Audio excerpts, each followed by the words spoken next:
오늘 우리에게 주시는 하나님 말씀은 출애굽기 39장 32절에서 43절 말씀입니다.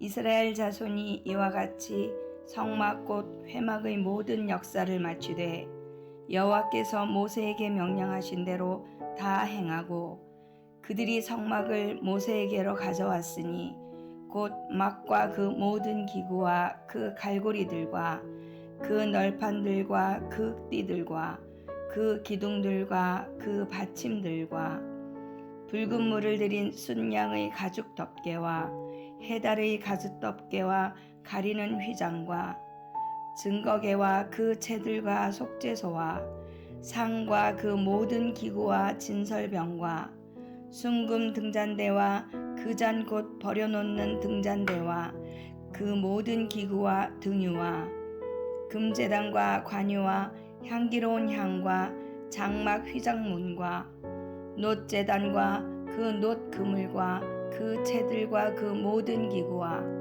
물두멍과 그 받침과 뜰의 포장들과 그 기둥들과 그 받침들과 뜰문의 휘장과 그 줄들과 그 말뚝들과 성막 곧 회막에서 사용할 모든 기구와 성소에서 섬기기 위한 정교한 옷 곧 제사 직분을 행할 때에 입는 제사장 아론의 거룩한 옷과 그의 아들들의 옷이라. 여호와께서 모세에게 명령하신 대로 이스라엘 자손이 모든 역사를 마치매 모세가 그 마친 모든 것을 본즉 여호와께서 명령하신 대로 되었으므로 모세가 그들에게 축복하였더라.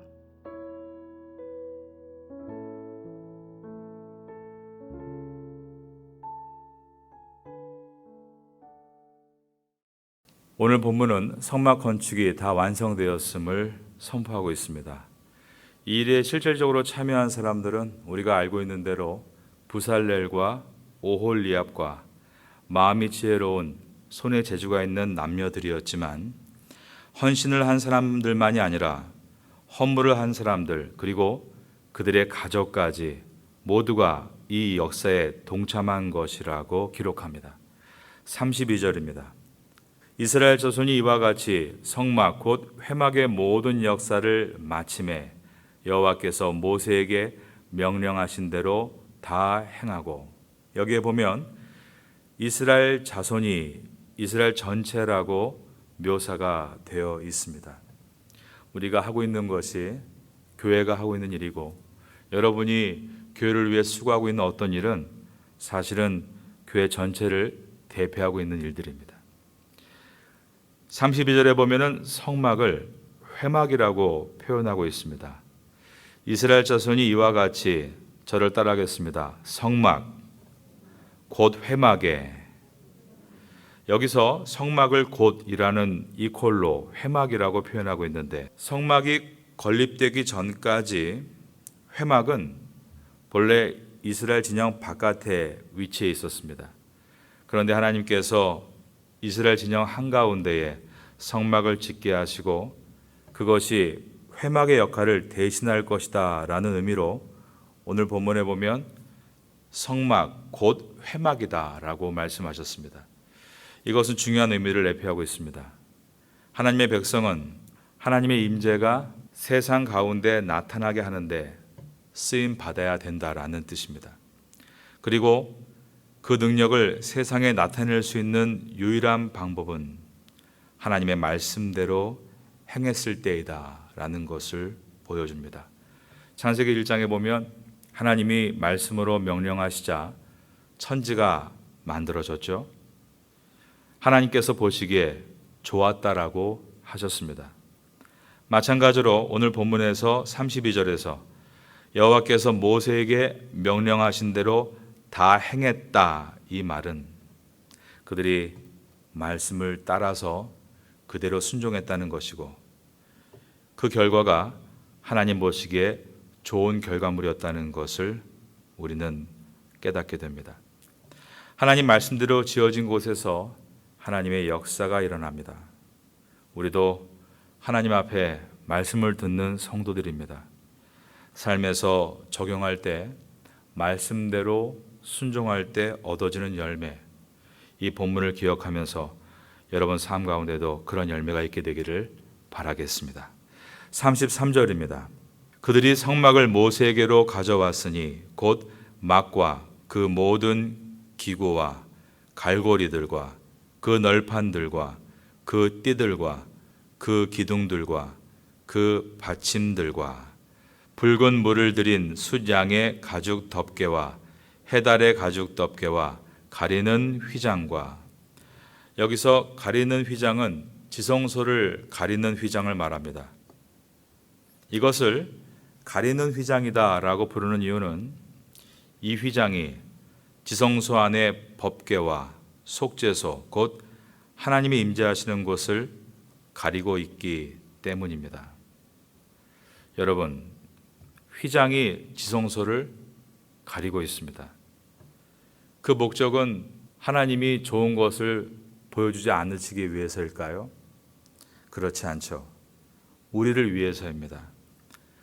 죄인인 인간은 부정하여서 하나님의 거룩하심 앞에 나아가면 생명을 보존할 수 없기 때문에 우리를 위해서 휘장으로 가리신 것입니다. 그러나 인간은 휘장을 열고 하나님 앞에 가야 진정으로 살 수 있는 존재입니다. 로마서 6장 23절은 죄의 삭은 사망이요 라고 되어 있죠. 삭이란 일하고 받은 급여를 말합니다.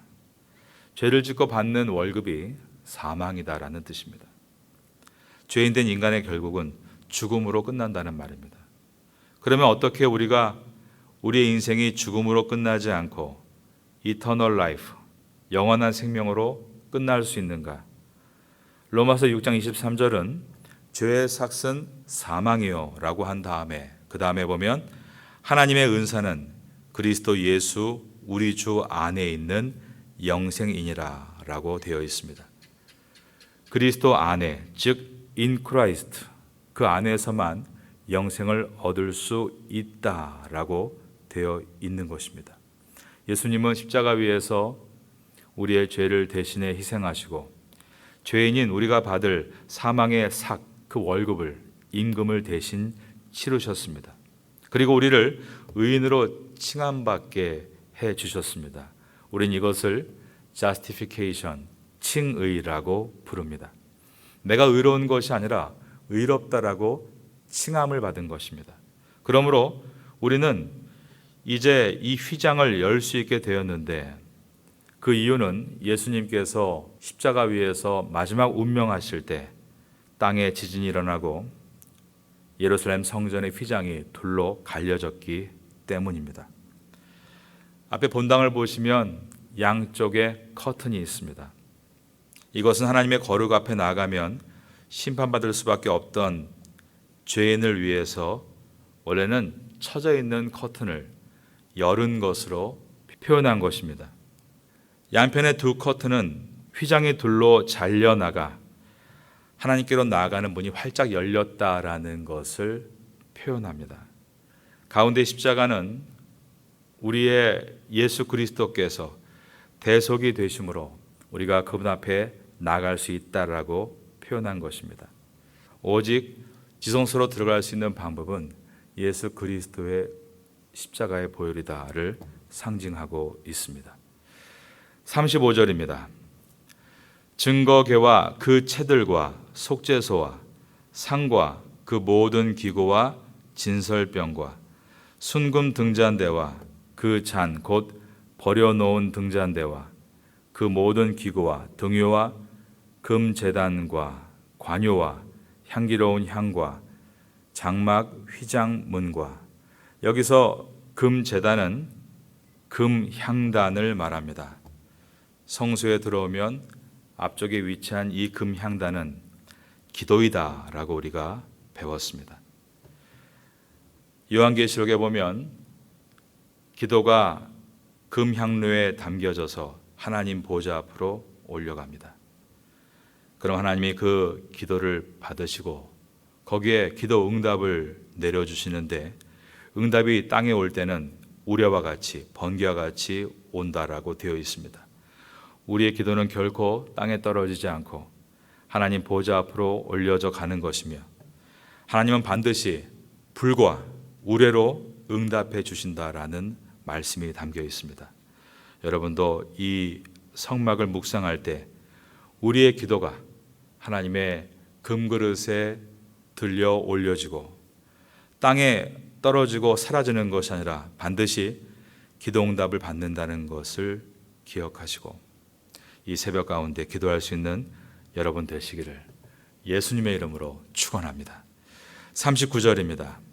놋제단과 그 놋 그물과 그 채들과 그 모든 기구와 물두멍과 그 받침과 뜰의 포장들과 그 기둥들과 그 받침들과 뜰문의 휘장과 그 줄들과 그 말뚝들과 성막 곧 회망에 사용할, 저를 따라하겠습니다.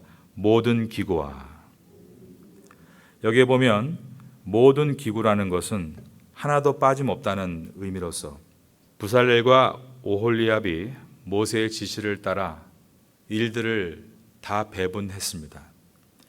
그들이 그 규격에 맞춰서 모든 물건을 제작하고 오늘 본문과 같이 가지고 왔을 때 그 모든 하나하나의 조각들은 아주 작은 것도 무의미한 것이 없이 하나로 모여져 성막 전체를 완성하게 됐다라는 이야기입니다. 우리가 이 새벽에 나와 예배하고 또 교회를 사랑하고 하는 모든 일들은 작은 조각도 반드시 모여져서 귀한 주님의 영광이 될 수 있다라는 것입니다. 우리 안에 작은 일은 없습니다. 모든 것이 다 귀한 것입니다. 여러분의 맡은 일들을 귀하게 여기시고 마지막에 그 모든 것이 모여서 하나님의 영광의 될 날을 바라볼 수 있기를 바라겠습니다. 41절과 42절을 봅니다. 성소에서 섬기기 위한 정교한 옷, 곧 제사 직분을 행할 때에 입는 제사장 아론의 거룩한 옷과 그의 아들들의 옷이라. 여호와께서 모세에게 명령하신 대로 이스라엘 자손이 모든 역사를 마치매. 이는 우리에게 모세의 두 가지 면을 보여줍니다. 하나님의 종으로서 책임을 다하는 모세입니다. 그는 성막의 제작에 대한 처음에 하나님의 뜻을 받은 사람이고 그 지시를 받아서 모든 제작 과정에 감독을 세우고 그리고 이것이 그대로 이루어지는가를 확인하고 그리고 마지막에 오늘 본문과 같이 모든 역사를 마치게 했던 장본인입니다. 여기서 우리가 깨닫는 것은 모세의 책임을 다하는 모습입니다. 맡은 일을 끝까지 감당하고 있는 것입니다.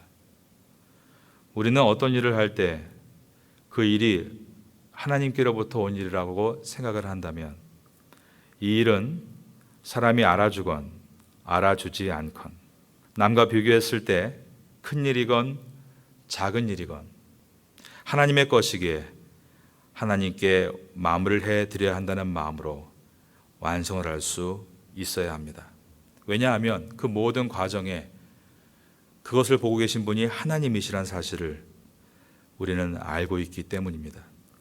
그럴 때 하나님은 착하고 충성된 종아, 하나님께 모든 게 작은 일이죠. 내가 작은 일에 수고하였으니 그것이 5달란트건 2달란트건 상관이 없습니다. 그러면 하나님께서는 그것을 받으시고 기뻐하시며 내가 더 큰 것으로 너와 함께하리라라고 약속하시는 것입니다. 우린 그러므로 이 모세를 보면서 자기에게 맡아진 일을 최선을 다하는 모습을 우리에게 적용하고 결정할 수 있어야 합니다. 모세는 오늘 본문을 보면 하나님 제일주의를 고수하고 있다는 것을 보게 됩니다. 사실 이스라엘 백성들은 일은 잘했지만 하나님 제일주의로 가지는 못했죠. 조금만 어려우면 또 애굽을 그리워하고 애굽의 신들을 의지하려고 했습니다. 가나안 땅에 들어가서도 조금 더 잘 살 수 있는 방법을 연구한다며 비의 신인 바알과 다산의 신인 아세라를 의지하려고 했습니다. 하나님 제일주의란 결코 쉬운 일이 아니라는 것입니다. 이것은 우리의 노력으로 되는 것이 아니라 하나님 앞에 나아가 하나님의 자성을 띌 때만 가능합니다. 자석은요, 가만 놔두면 자성이 점점 사라지죠. 나중엔 그저 쇳덩이에 불과합니다. 그러나 계속 자성을 띠는 자리에서 힘을 얻으면 훌륭한 자석이 되듯이 우리도 하나님 앞에서 이 새벽에 나와 기도하는 것은 하나님의 은혜의 자성을 띠기 위해서입니다. 중심을 하나님께 두고 사람과 대하고 중심을 하나님께 두고 세상을 바라보는 것입니다. 중심을 하나님께 두고 내 직업과 지금의 여러 가지 어려움들을 바라본다면 하나님께서 우리에게 주시는 은혜가 결코 재앙이 아니라 축복인 것을 깨닫게 되고 돌아볼 때 그것이 아니었다면 내가 움직이지 않았겠구나. 마치 이스라엘 백성이 애굽에서 10가지의 재앙을 보면서 이것은 하나님께서 우리를 움직이라고 주시는 축복이라는 것을 깨달은 것처럼 우리도 삶을 돌아볼 수 있게 되는 것입니다. 여러분 모두가 하나님 제일주의로 생각하고 말하고 기도할 수 있는 성도가 되시기를 바라겠습니다. 마지막 절입니다. 43절 말씀 다 같이 읽습니다. 모세가 그 마친 모든 것을 본즉 여호와께서 명령하신 대로 되었으므로 모세가 그들에게 축복하였더라. 이것은 마치 청지찬주가 끝났던 창세기 1장 31절과 유사합니다. 하나님의 말씀대로 천지가 창조하시고 완성된 것처럼 하나님께서 명령하신 대로 순종했을 때 그 결과는 오늘 본문 43절과 같이 축복입니다. 모세가 그들에게 축복하였더라. 축복의 근원은 하나님이시고 모세는 축복을 베푸는 하나님의 도구가 되어 이스라엘을 마음껏 축복하고 있습니다. 이처럼 하나님의 영광이 나타나는 일들이 잘 맞춰졌을 때의 기쁨은 이루 말할 수가 없습니다. 이것이 정말 하나님 앞에서의 성도의 기쁨이 되는 것입니다. 우리가 코로나를 지나면서 또 우리에게 주시는 비전과 꿈들을 잘 발견해 보시고 그 작은 일들을 하나하나 맞춰갈 때 오늘 본문처럼 하나님 말씀대로 맞춰져 갈 때 그 놀라운 기쁨과 축복을 경험하시는 저 여러분들 수 있기를 마지막으로 예수님의 이름으로 축원합니다.